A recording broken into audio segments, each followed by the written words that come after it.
from the blackest corners of your mind, they call, pulling you deep into shadow, twisting your senses, keeping you from sleep. It's time to face your darkest fears. This is Tales to Terrify.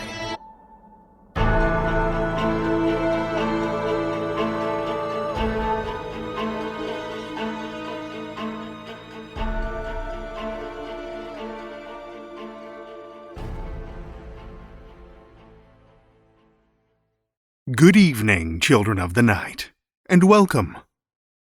I don't know about you, but it's been a hell of a week. For anyone with kids either gearing up or already back in school, either in person or online, you've no doubt had your hands full. So many things to plan, organize, and figure out.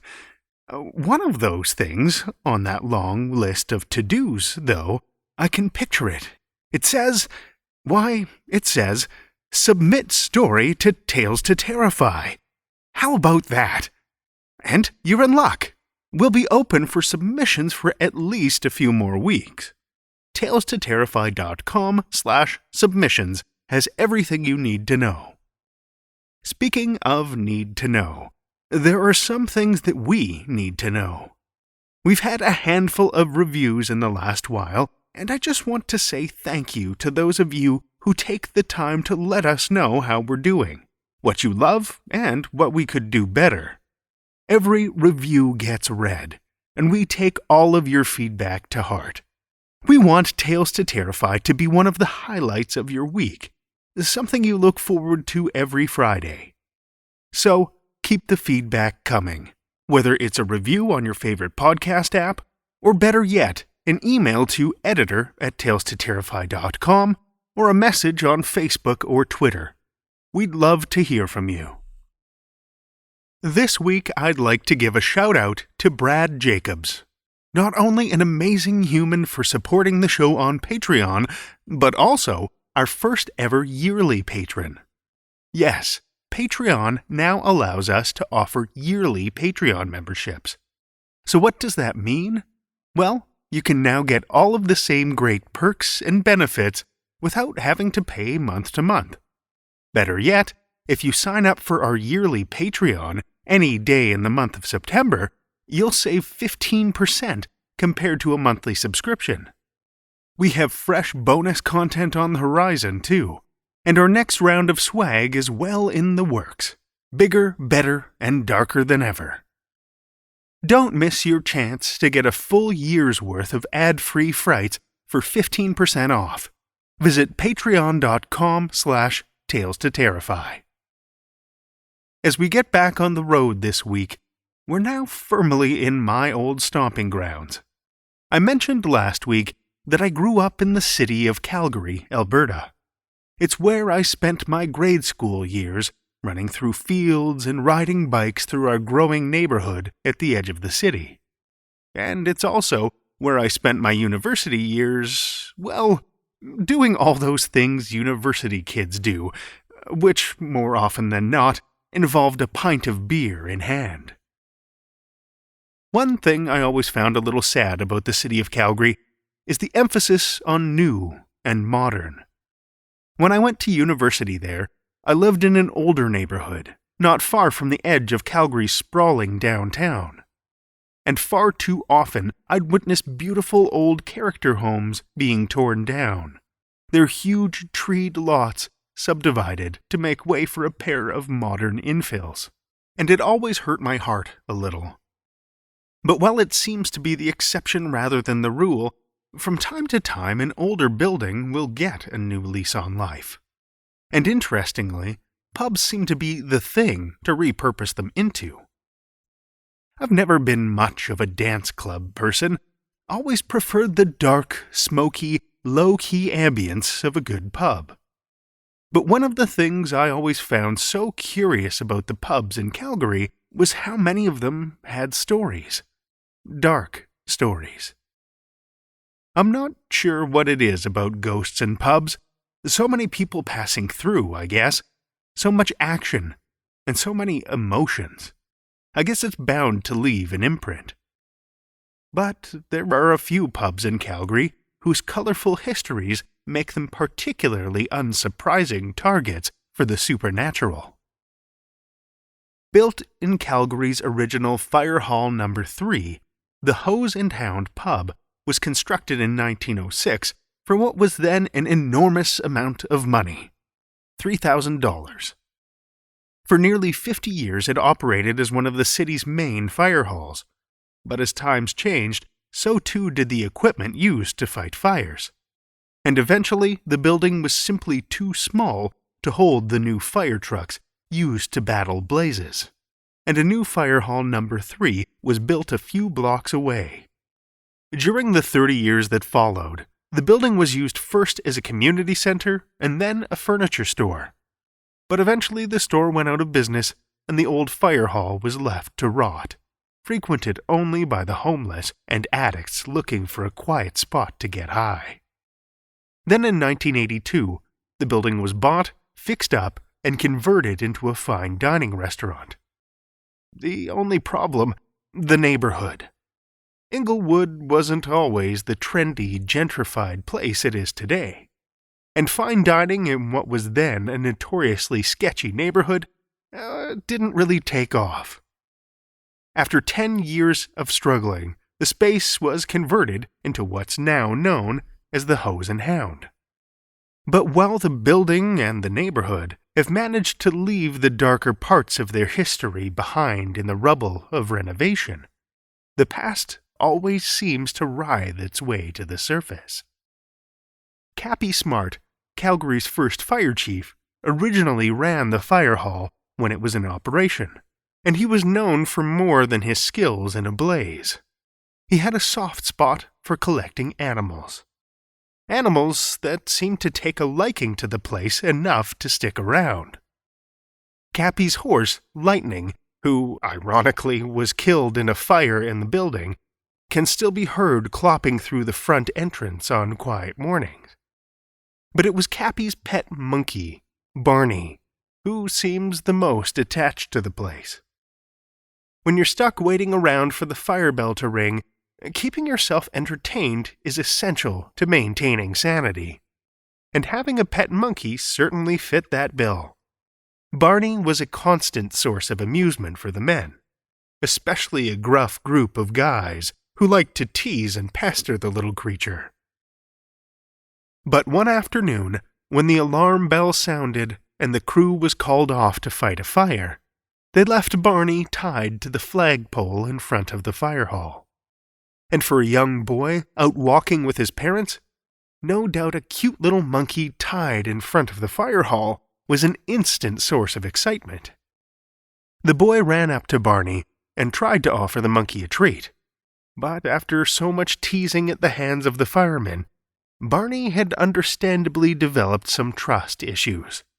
He lashed out at the boy, scratching and biting. And as a result, they were forced to put the poor little guy down. The crew buried him in the front yard of the fire hall. But over the years, Barney hasn't exactly stayed to his new accommodations. One of his favorite pastimes is getting up to mischief in the pub. There are countless stories of pails of baking soda flying through the air, or the dishwasher turning itself on and spraying kitchen workers. The oven doors are known to open and slam shut with no one nearby. One cook even complained of having his shoelaces untied more than a dozen times during his early morning shift, no matter how tightly he knotted them. Add to that the sight of a monkey-shaped shadow moving across shelves and over cupboards, and it seems like a dead giveaway to the culprit's identity. Another one of my favorite old haunts from back in the day was the Cat and Fiddle pub. When you walk in the front door, you'd probably never know it. It looks like any average pub for the most part. Brick walls, wooden furniture, TVs, sports memorabilia, and other knickknacks on the walls. But beneath that veneer There's, well, death. Lots of it. The Cat and Fiddle, you see, spent its first 40 years as a funeral home and crematorium. As you enter the building, past the stained glass window of what used to be the chapel, and head down a steep, narrow, low-ceilinged stairwell, you can't help but feel a heavy weight ball up in your chest. At the bottom of the stairs is an office and a liquor storage room. A room that also used to be the embalming room. Pipes and drains still line the walls and floor, once used for scrubbing the bodies of the deceased. And at the far end is an elevator shaft, used to transport ashes up to the main floor. With that kind of space making up the foundation of the building, it's really no wonder it has such a history of haunts. Not malicious, mind you, but certainly protective, and enough to leave a lasting impression on those who worked there. One morning, the kitchen manager had just arrived for work. Getting ready to start his day, he went down to the basement to grab some supplies, and was startled to find one of the owners was already in the downstairs office. Strangely, she was wearing a bright red dress, and her back was to him. There was a scent, too. Flowers. Lavender? "Morning, Jean," he said. "How are you doing?" But she didn't answer. He shrugged, grabbed what he'd come down for, and headed upstairs. No sooner had he rounded the corner into the kitchen than Jean came out from the front of the house. "Were you just—" he stammered. "Were you just downstairs?" She'd been upstairs all morning, she promised him. That incident was far from the only encounter with the Red Woman, though. In fact, the spirit prompted the owners to bring in a medium, who identified her as the former funeral director, waiting to begin her next embalming. The scent of heavy embalming oils and solvents masked with the pungent odor of lavender. Yet another otherworldly resident of the Cat and Fiddle is affectionately known as John the Biker. One night, a man broke into the bar and began ransacking the place. But as he threw things around looking for valuables, he glanced in the mirror behind the bar and froze. 2 bright lights had turned on in the gloom behind him, accompanied by the sound of a low growl. Terrified, the man dropped whatever he had grabbed. As he bolted for the door, the lights came rushing toward him, hot on his heels, and disappearing as he narrowly made his escape. When the manager reviewed the security footage the next morning and watched the strange scene unfold, a smile creased the corners of his mouth. Those lights, almost like a motorcycle. It was John. Had to be. John was no stranger to staff, a spirit known to ride his motorcycle through the main bar every once in a while. But it turns out he was pretty protective of his favorite watering hole, too. Sure beats the hell out of your average security system. There are countless other stories of strange activity in the bar as well. TVs sometimes won't turn on, no matter what buttons are pressed or switches flipped. Until, that is, one particular spirit feels like watching something. And even then, it can be picky about the channel. We'd have Super Bowl Sundays, and everyone would be watching, one employee remembers. It's 3rd down, everyone's excited, they needed the point to win the game, and all of a sudden the TVs would change to SpongeBob. I guess at least the spirit with the remote had a sense of humor.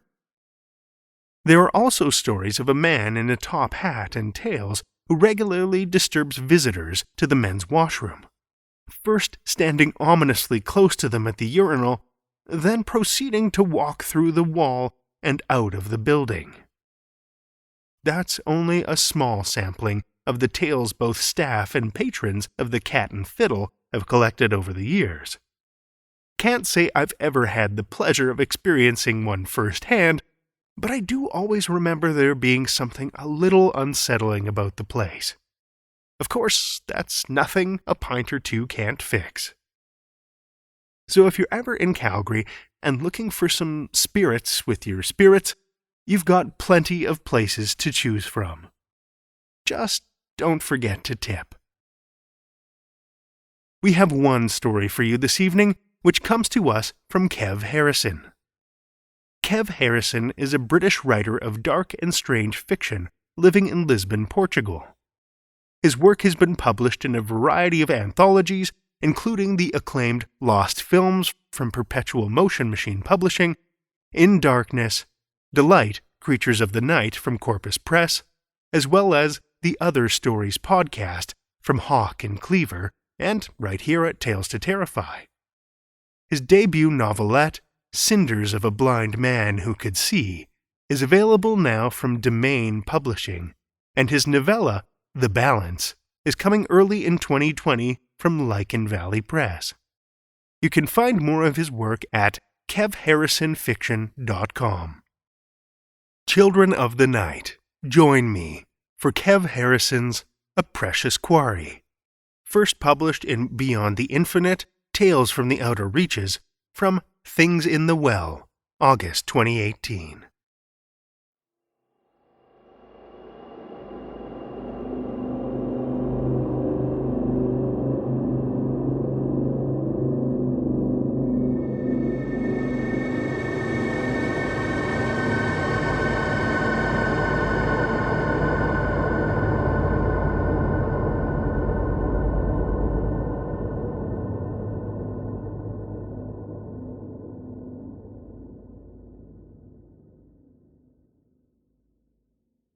A billion minuscule fragments of rock and ice drifted away from the hulking rock face as the dual claws bit in, securing the Pegasus.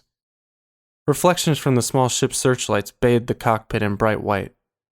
"Carol, tint windows 30%, said Thomas as he eased off the throttle on the reverse thrusters. The blinding light dimmed to something approaching daylight. "Confirm ship stability." He paused until a female voice spoke from the ether. "Claws locked, Captain Thomas. Hull stability at 91%. Thomas unclipped his 4-point belt and tapped the button on his headset.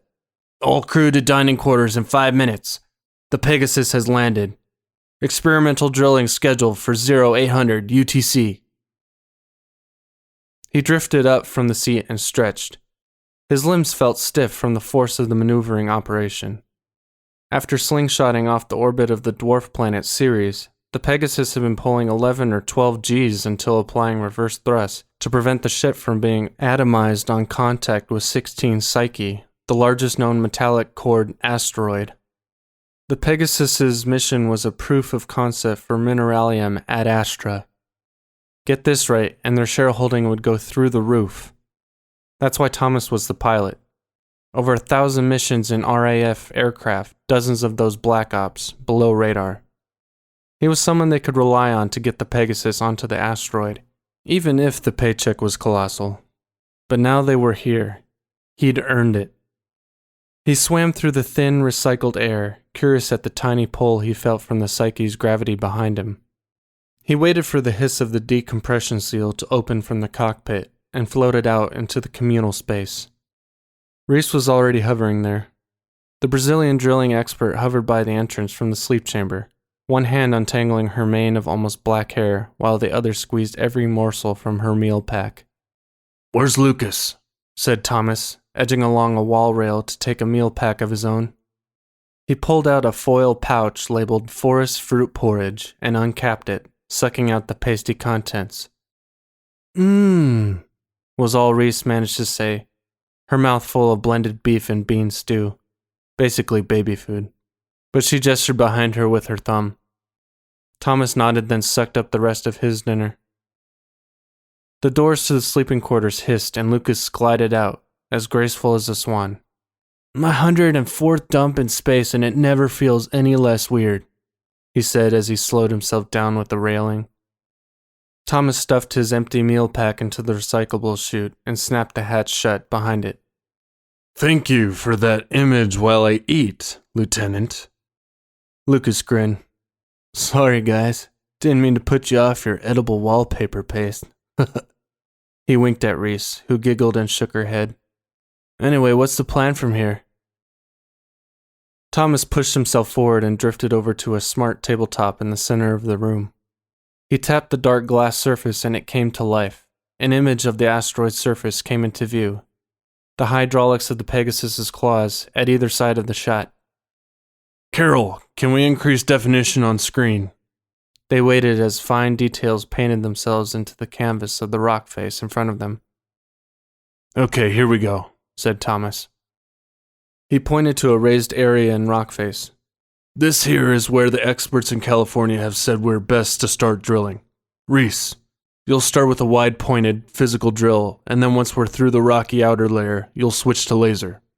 Remember, we're 4.5 solar units from the sun right now. This thing will be cold. Slow and steady. We've got a 7-hour window, daily to drill, then we power down till the next day. Reese nodded. Aye aye, Capitan. This can't be any worse than the subsea stuff I did off the coast of Chile a few years back. Remind me, Captain Thomas, what am I doing while she's in here operating the machinery? Lucas slurped at a meal pack as he finished his question. I was just coming to you, Lucas, said Thomas with a smile that might have been forced. As the only one of the team with real space experience, I want you suited outside. You'll be monitoring the drill hole from close in, reporting on debris and the structural integrity of the claw grip. Carol's sensors can't accurately read risk of detachment during the drilling process if we start to experience violent vibration. Lucas washed down his meal pack with 2 blasts of water from the hose, which he then swirled round his mouth before swallowing. Okay, Captain. Consider it done. I'll go and suit up. He unzipped his overalls to the waist and began tugging his arms from the sleeves as he exited the communal zone into the pre-airlock. Thomas looked at his watch. 12 minutes until first shift. Let's get to work. Reese nodded and followed him through to the drill module. She slipped the augmented reality goggles over her head and lowered herself into the body contoured seat. She grabbed the 2 joysticks in front of her and pushed her right hand forward, a colossal shimmering drill piece mimicking her movements beyond the window panel. She leaned forward and left on the right hand, and a camera arm with a headlamp followed her lead out front. She squeezed gently with her thumb on her left, and the lamp came to life, shining a bright spotlight onto the drill bit, simultaneously lighting up myriad specks of floating dust and ice that drifted in front of the ship. If you need Carol to lower the brightness, just say the word. You can't work if you're dazzled, said Thomas. Reese instinctively turned her head towards Thomas, despite her goggles showing her only what the frontal camera could see. I like it. It's like snow. Haven't seen it in years. She beamed as she spoke, then turned back to face front. The ship juddered to one side, and then settled. Must be Lucas leaving the airlock, said Thomas. They waited, the silence of space stretching time out to an eternity. Captain, Lucas's voice said over the main broadcast speakers. Lucas, give us an update, said Thomas. I've just reached the port side claw, about to clip in my tether. The ship rocked again, more gently this time. Clipped in. We're good to go, Captain. Thomas glanced at his watch again. T-minus 30 seconds, Reese, and then you're clear to commence drilling. She nodded without reply, easing the camera arm closer to the target. A hum rang out through the ship. Day 1 drilling, window open, said Carol. Reese twisted her right hand forward, as though on a motorcycle, and watched as the drill piece began to spin before her eyes. At the upper right-hand corner of her AR display, the revolutions of the drill increased through 3,000, 4. When it reached 5,500, she pressed forward and to the left, Carol imposing a crosshair of sorts over the target area. She felt the pushback as the point made contact and began to dig into the rock face. Woohoo! Lucas over the speaker system. It's like a snow globe out here. Beautiful. Keep an eye on your air filtration and suit pressure, Lucas. That beautiful stuff might still be capable of tearing through your suit, said Thomas, his tone serious. Man, I am never inviting you for Christmas dinner, said Lucas, his voice trailing off into laughter. Reese too wore a smile as she pressed forward with a little more force. The tip of the drill bit disappeared from sight. The Pegasus swayed as the airlock clunked shut. Moments later, Lucas drifted in, still climbing into his overalls. Welcome back, Mr. Lucas, Thomas nodded. So this is where we find ourselves. Reese, want to take over from here? Reese took a long slug of water from the drinking hose before replacing it, and hovering over to the table screen. She planted her palm on the surface and began to draw rings on the live image of the rock face. Now that the drill window is closed and Psyche is facing away from the sun, it's not terribly clear, but these are the 4 incisions I made today. The first one, here, was the ideal entry. But then we found a space behind it. A cavern or hollow of some kind. So we moved to our second preference, which was here. Same thing. Entries 3 and 4 proved identical, meaning there's a hollow behind the rock face. Thank you, said Thomas, floating closer. What problems does that pose for the mission? Reese shrugged her shoulders. In theory, none at all. It's just unusual, because the data implied that Psyche was solid all the way through. Rock on the surface, but then nickel and iron ore, the stuff we're here for, in the middle. It's also geologically unlikely for such a layer, for want of a better word, to exist above a hollow. Could it be a result of low gravity? Lucas chimed in. Difficult to compare terrestrial rock formation processes to this rock. That's not more than a couple 100 miles across, right? Reese nodded. Perhaps. Pfft. What else, little green man? Lucas made antenna with his fingers and pulled a ridiculous expression. Thomas laughed, surprising everyone. Then swiped his hand over the screen from right to left to bring up the scheduling program. Let's not lose sleep over it. We still have 4 days drilling and only need a couple of kilos of ore as proof of concept. Then we head home. We'll see what Base has to say about this gap behind the rock face. He glanced at his watch. Our transmission should reach them in about a quarter of an hour. By morning they'll have run simulations and sent back advice on how we proceed. Yes, sir, said Reese. Lucas saluted with 2 raised fingers. Now who wants to watch a movie? I'm going back to look at debris trajectories here in the asteroid belt. Make sure no collisions have altered courses and put us at risk. Then I'll hit the sack. I'll say goodnight to you both now, Thomas said as he swam towards the cockpit door. No films for me either, Lucas. I'm gonna send a couple emails and get some sleep. Ciao. Reese drifted towards the sleep quarters as she spoke. Explosive charges? Lucas's face was flush red, almost purple. In space? Are you fucking kidding me? Reese drifted over to him, placing a hand on his shoulder. Lucas, this was always a distinct possibility, and the explosives are the size of your thumb. Calm down. He jerked his arm away, jutting backward in the control room and having to flap his arms to right himself. I will not calm down. Every ounce of the force from the explosion will be on the ship. What if the claws can't sustain it? We'll disconnect the claws and use compressed air to push the ship back without thrusters. It's going to be okay, Lucas. And if not, it's on me. They're not paying us silly money because it's easy. Lucas swore under his breath. Shit. Do I need to ask who'll be doing the walk to place the explosives? I'll be with you all the way on the mic, spaceman, said Reese with a sarcastic tone. Lucas grimaced at her and continued to whisper his annoyance under his breath. Okay, Thomas said, drifting along the wall to the airlock door. Let's get you prepped with the charges. Lucas glanced at Reese once more and followed the captain out the door. Reese watched intently, the camera arm lurching forward beside Lucas and broadcasting into her AR headset.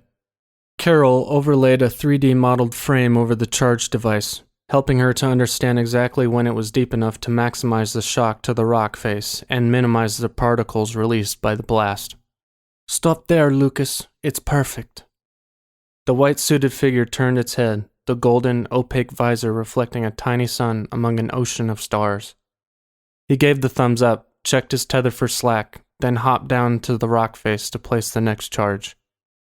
The camera closed on him again as he inserted the explosive into the drill hole, waiting for Reese's signal. 2 charges delivered, 2 to go. Acknowledged, the voice of Thomas from the cockpit watching the events from above. Lucas angled down his left arm and unclipped his compressed air tube. He let out a tiny burst and shot upward towards the next charge site. Unprepared, Reese tugged back on the camera arm a fraction too late, Lucas's shoulder crashing into the arm. Fuck! Lucas, are you hurt? She stopped mid-sentence, her left hand leaving the camera stick and joining her right and covering her gaping mouth. The explosive charge danced through the air, spinning through 7 or 8 revolutions for every inch it moved toward the hulking gray-green claw of the Pegasus. Lucas threw his left arm to his side, thumping the camera arm and popping the cap on his compressed air tube, sending him into a sickening, slow, almost balletic pursuit of the tiny explosive. Disengaging claw in 5 seconds, said Thomas over the main broadcast channel. Wait, Captain, I can make it. Lucas hissed the words. He strained his right arm towards the spinning object. 3, 2... Captain! Reese's voice tremored. Lucas grasped the charge in his gloved hand, slowing himself to a stop with another jet of air. There was a moment of silence, but for Lucas's gasped breaths. Well done, Lucas. Great job. Thomas's voice was calm. I think I pissed myself a little bit. Jesus. Reese cackled. 2 more to go, spaceman. You can deal with that after. Come on. She carefully pulled back the camera arm, which seemed unaffected by contact with Lucas. She used the zoom lens, affording Lucas more space to work.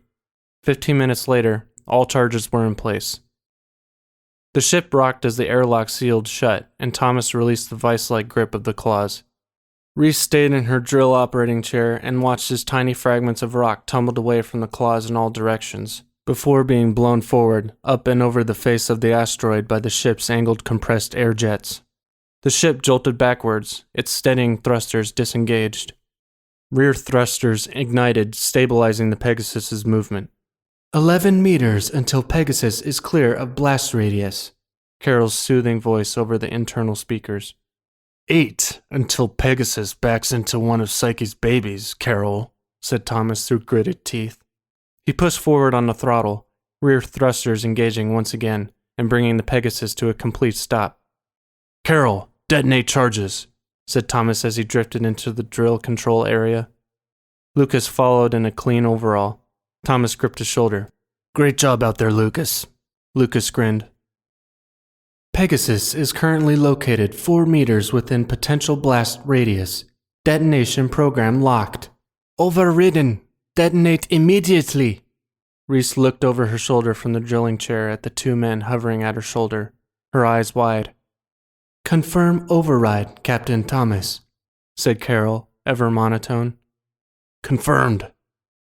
None of the crew had witnessed an explosion in space before. The blinding white light and debris flying in all directions somehow didn't sit right with the total absence of sound. Their meditations on this were interrupted after a second, when the shock wave from the blast hit Pegasus and rocked the ship, pushing it further back. Carol, automatic rear thrusters, hold this position, said Thomas firmly against the sound of the metal hull straining.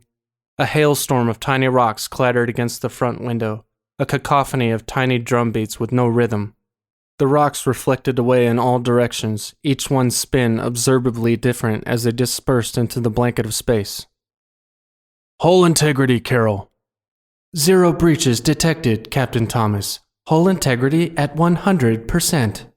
All 3 crew members cheered.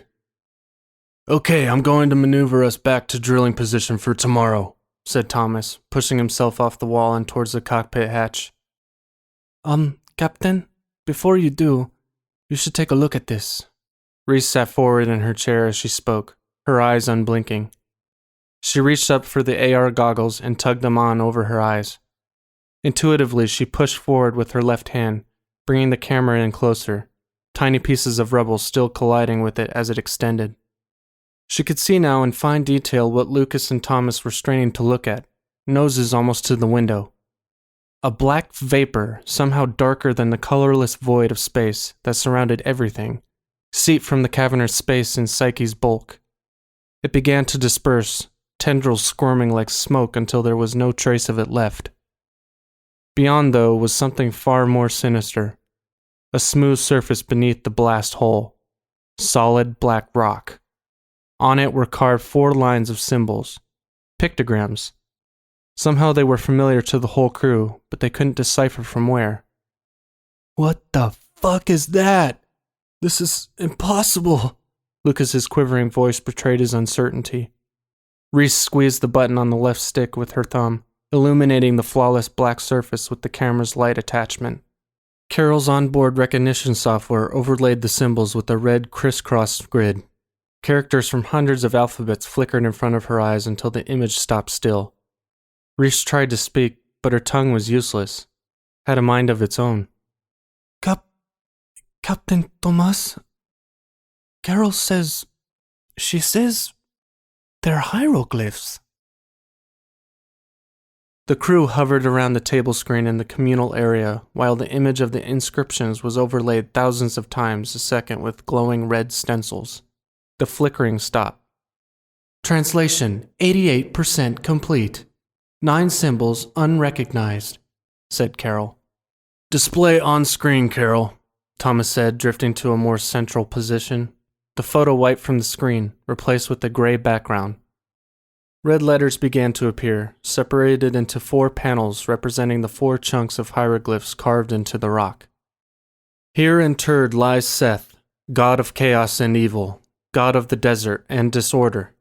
Seth, here imprisoned by Ra, the god of the sun, and the all-seeing eye, Nut, goddess of the sky. The sanction here placed upon Seth by Ra and Nut is without end. He who attempts to break this prison shall..." Untranslatable. "The crimes of Seth, genocide, destruction of the..." Untranslatable. "Are without precedent. So shall be his punishment." "What in the name of fuck is that?" Lucas stared, mouth agape, first at Thomas, then at Reese. Reese shook her head but struggled to form words. "Carol, why are those 2 parts untranslatable?" Thomas's voice caught in his throat, his breathing ragged. Even he was spooked.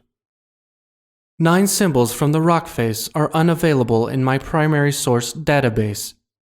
Currently querying both British Museum in London and Supreme Council of Antiquities in Cairo for guidance. Transmission time estimated at 57 minutes. Estimated time of response is 2 hours and 11 minutes. "Shitting hell!" Thomas balled his hands into his fists. 2 fucking hours? Reese, we need to record a video message to the ground team at Ad Astra HQ. This surprisingly was not in the mission manual. I have no idea what we should do to proceed. Reese nodded. "Sure thing, Captain. I'm going to go and splash some water on my face, eat something." Thomas offered her a half-hearted smile and turned to Lucas. "Lucas, I need you to map collision data for the area. I'm not going to have time with the message to base, and there's debris everywhere out here." Lucas's expression was grave. "I'll get to it, Captain Thomas." He drifted over to the cockpit hatch and went in. Thomas held his hands up. They trembled. He covered his face for a moment and inhaled a long breath. The hissing of the sleep quarters door jolted him to attention. Reese swam over. "Are you all right, Thomas?" He stroked the stubble on his chin with one hand while he considered how to answer. "I'm just a bit shaken up, I suppose.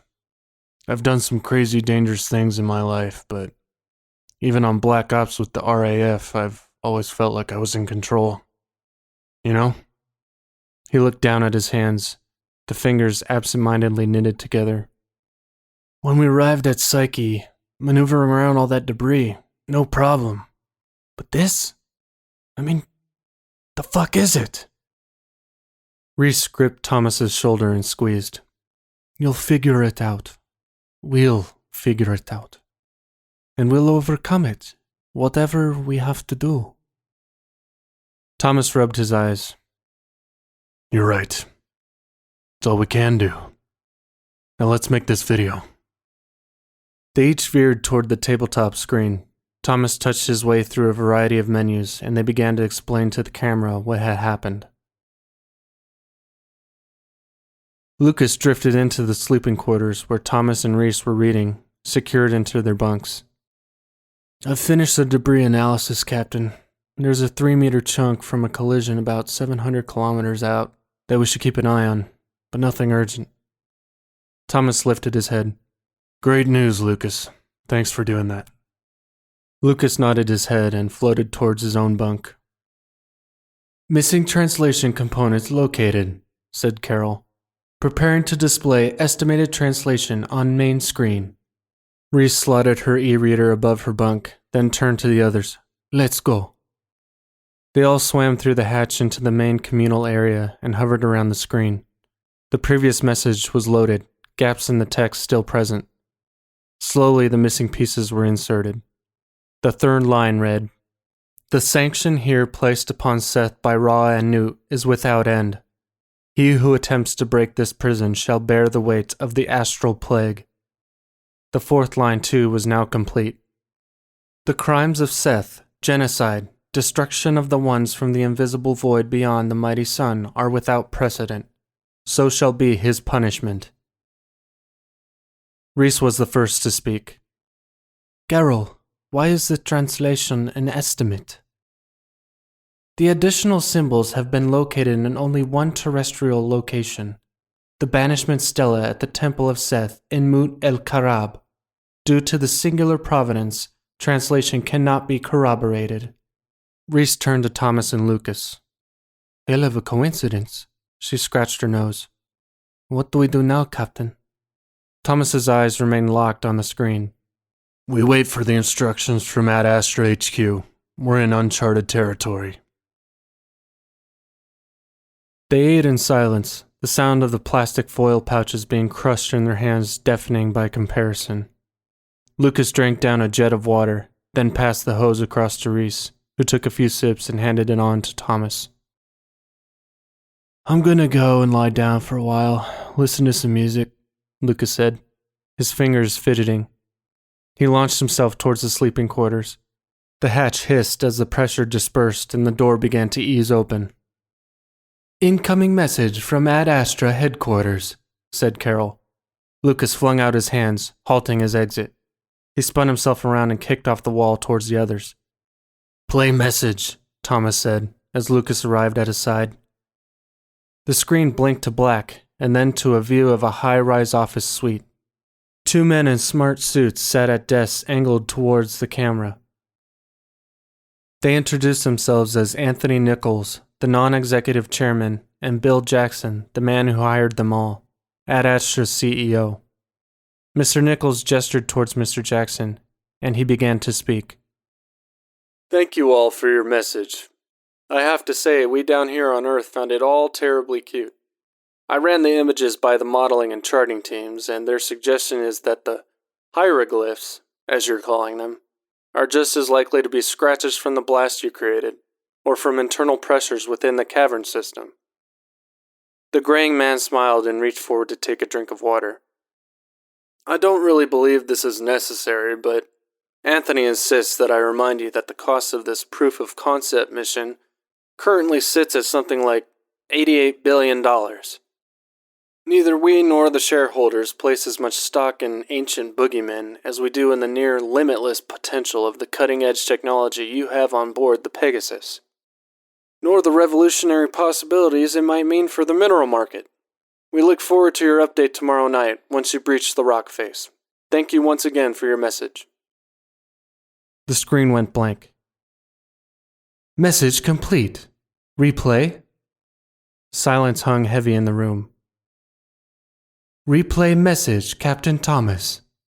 Thomas breathed out a heavy sigh. Captain Thomas.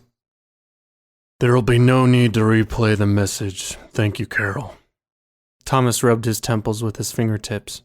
He kicked off the floor, angling towards the sleeping quarters. Thomas, Reese called after him. Thomas spun in the air to face his crew. What are we going to do now? Her voice was cracked with desperation. Thomas reached up, touching the ceiling to slow himself down. We drill at dawn tomorrow. Didn't you hear the message? Reese shifted her weight, launching herself towards him. Scratches from the blast? Pressure from the cavern? That's bullshit. You saw the inscriptions yourself. They did not come to be there by chance. Thomas looked into her eyes, silent. She turned her head. Come on, Lucas. You saw it. Help me out here. Lucas shook his head where he floated. Captain gives orders, Reese. I follow. We're the crew. That's what we're here for. Reese looked from Lucas to Thomas and back again. Are you serious? Are you actually fucking serious? Lucas moved toward the screen, swiping and bringing up the live view from the camera. He stared for a moment. The first thing I said when the debris cleared after the explosion, it's impossible. He looked up at Reese. Maybe Jackson's right. Either way, we have an appointment with the drill in the morning. I'm going to get some sleep. He swam across the room towards the sleeping quarters. He pressed the button to open the hatch, then turned back to Reese. As our drilling expert, so should you. Lucas, can you hear me? Reese sat in the drill chair, headset pulled down over her eyes. I can. I'm in position and I'll stay out of the way of your camera arm this time. He chuckled over the communication system. You just stay focused and watch for debris coming out your way, okay? Said Thomas from the cockpit. Okay, commencing drilling, said Reese as she smoothly led forward with the drill and camera in unison. Her eyes fixed on Carol's calculated safest point of entry between the first and second row of hieroglyphic symbols. She felt fierce resistance as the drill made contact with the smooth stone, sparks flying in all directions. I'm going to up the power. You might want to prepare to change position, Lucas. Understood, he said and shifted a few feet back, still gripping his tether. Reese squeezed the button under her right thumb forcefully, shoving her hand forward. A smile crept onto her face as she felt the drill find purchase and begin to cut through the rock. Sparks continued to spray out in a random pattern, negating any need for the camera's lamp. The drill dove deeper until she felt the speed of its revolutions quickening, the friction reducing. She released her right thumb, the tool slowing to a stop. Tomas, feels like another cavity, she said. Go to the next best entry point, Reese. She pulled back on the drill, revealing a tip that shone from the effort of breaching the black stone. She forced it back in, a perfect bullseye on Carol's second target. Several minutes later, she eased off the throttle once more. Same thing? Thomas from the cockpit. Exactly, said Reese, feeling sweat beading on her forehead and wiping it with the back of her wrist. I'm going to angle the drill, come through the space between these two incisions. Give us a chance to get a look inside. You're the expert, Thomas said, chewing on his lip in the cockpit. The drill bit easily into the rough surface of the damaged stone, the surrounding rock material breaking down, crumbling into boulders the size of footballs which broke off and drifted into space. Reese turned to the camera fractionally to check on Lucas, pleased to find him at a safe distance and using a debris shield to deflect pieces that came too close. The camera darted back to its target just in time to find the last slender bridge between the two incisions crumble and fall away into the surrounding darkness. Reese inhaled deeply. Ready to take a look, Captain?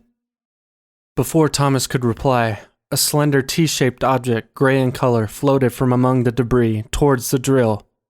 Reese instinctively pulled back with both arms. Lucas, what the hell is that? Fuck, said Lucas. He sprang himself off the hull toward the object as it drifted forward. Reese worked the camera arm, edging closer until she saw a head tilt up from a slumped position. The skin was pink, turning whiter with every passing moment. The eyelids peeled open, revealing stones, a shimmering blue in color, where eyes might once have been.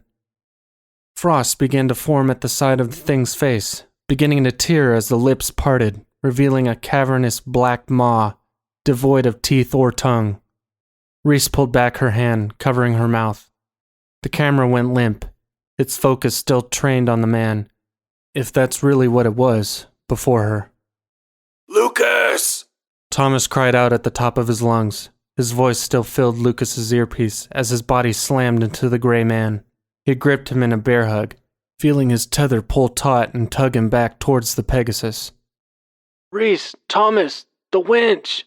Seems like this thing might be alive. Reese reacted first, pulling her AR visor from her head and catapulting herself from the drill seat and into the main communal area. She stretched forward with her right arm, slapping the button for the pre-airlock. The hatch hissed and began to slide open. Come on, said Reese, slamming the wall panel. Finally, the space was wide enough for her to squeeze her body through. She paddled through the air to the spacewalk tether winch and jerked back the lever. Immediately it began spinning and whirring. She raced back out of the pre-airlock and sealed the door behind her, waiting for Lucas to come back in. Thomas put a hand on her shoulder, startling her. We'll be ready, he said, clutching a series of medical supplies. The ship jolted as the external airlock opened, then closed again. Lucas releasing the body and floating back a few paces to get a better look at it under the lights. Thomas and Reese were inside within a few seconds, Thomas gesturing for Reese to strap the body down. She took hold of the tether as Lucas freed himself from his spacesuit and bound it around the person. Now that it was inside, it became clear that the gray tone was not the thing's skin at all, but rather strips of fabric bound around the whole body. Only the skin on the face and head was visible, and it was glowing red, chapped beyond recognition by the frozen nothingness of space. The blue stones, clearly recognizable as lapis up close, filled the straining eye sockets. Still, the lips moved. Carol, can you hear what it's saying? Can you recognize it? Thomas spoke as he removed a wooden spatula from its sterile sheath and pressed down its bottom lip. Inside were gums black and empty. The tongue had been cut away at the very back of the throat.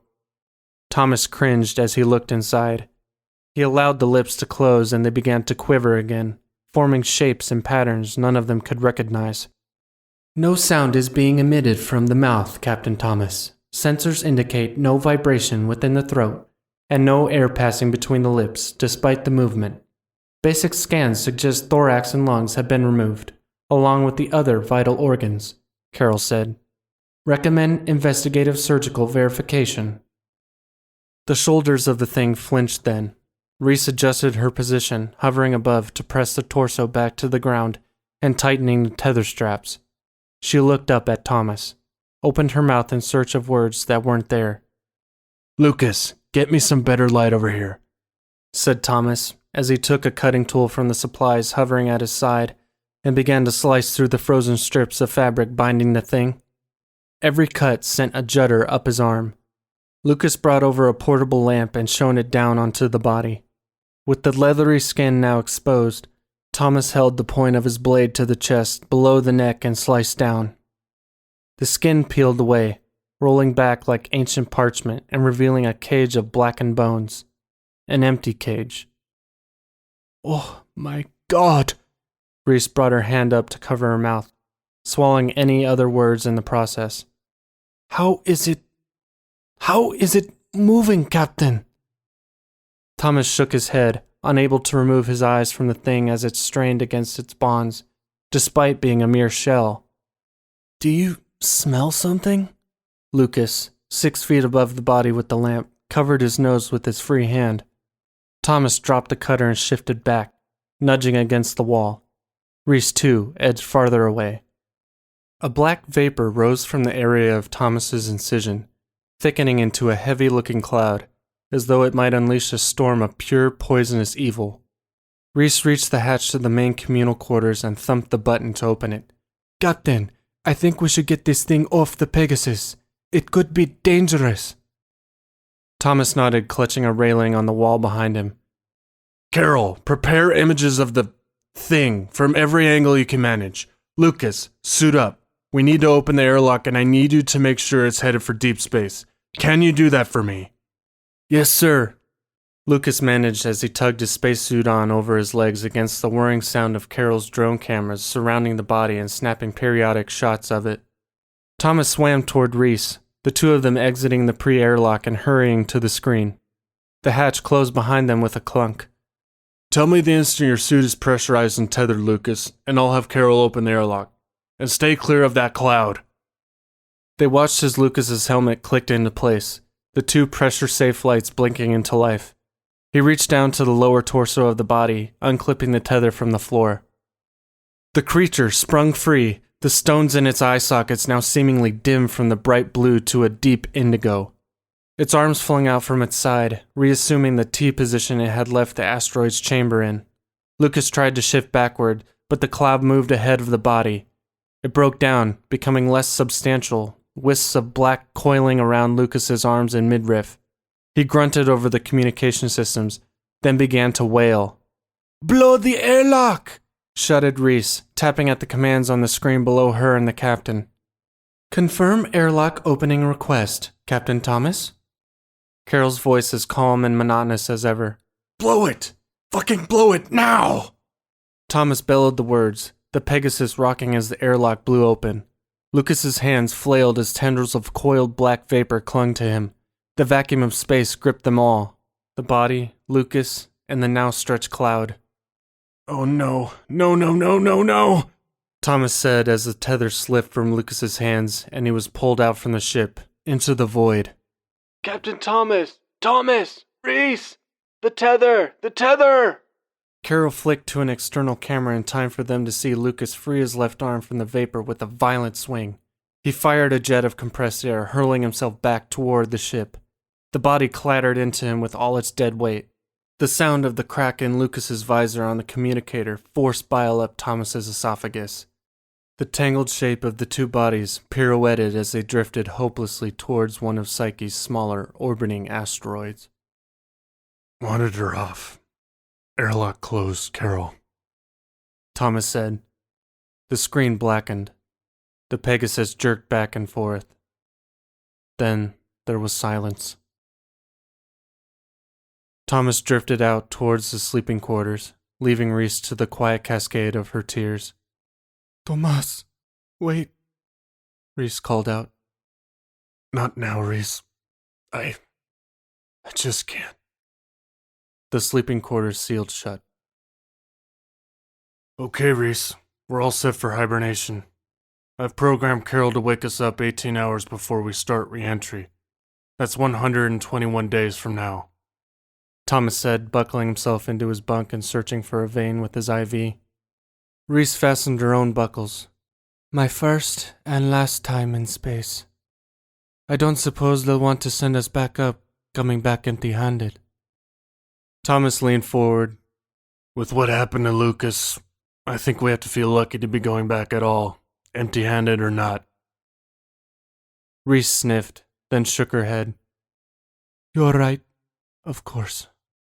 Still, I wonder where Ad Astra will go from here. Can't imagine the shareholders are going to be happy. Let's worry about that in 17 weeks, said Thomas, jabbing his IV into his arm. He laid back and felt his eyes grow heavy as drugs flowed into his blood, slowing his heart rate. Reese found her own vein and laid back, eyes closed.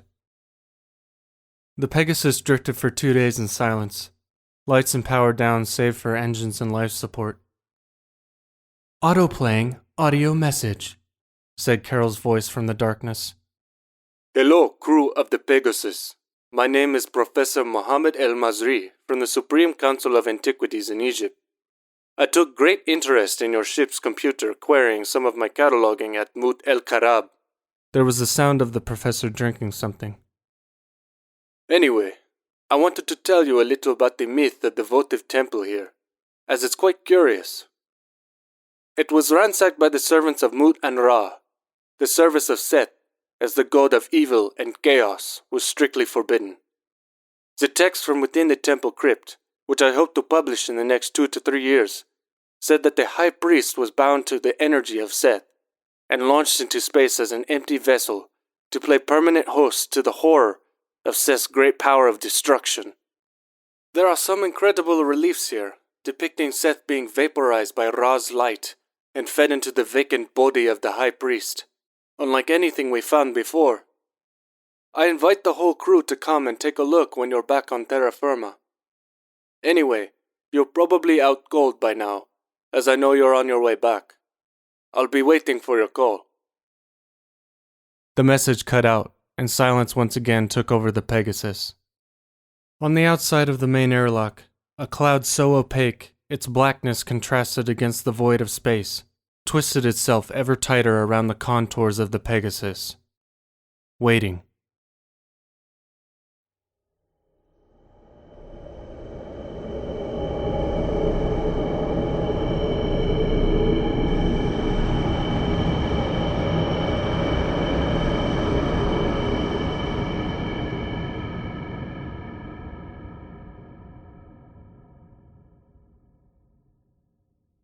That was Kev Harrison's A Precious Quarry, as read by Spencer DiSparti.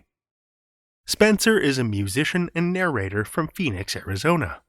He has done work for such podcasts as Pseudopod, Tales to Terrify, and Starship Sofa. You can find his music at soundcloud.com/TheGerian Link is in the show notes. Thank you, Spencer.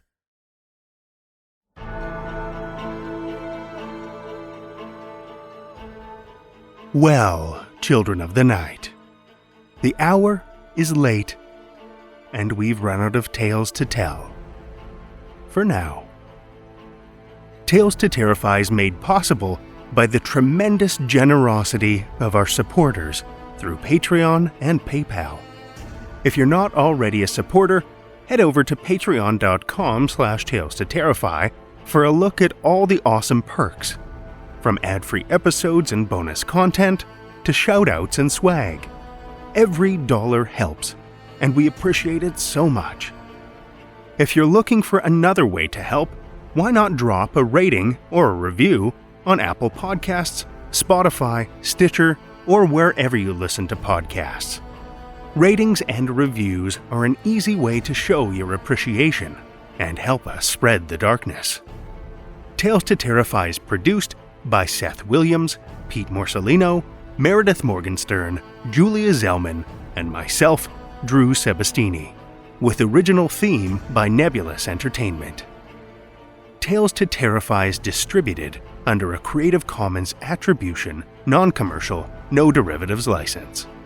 Join us again next week as we plumb the depths of horror with more Tales to Terrify.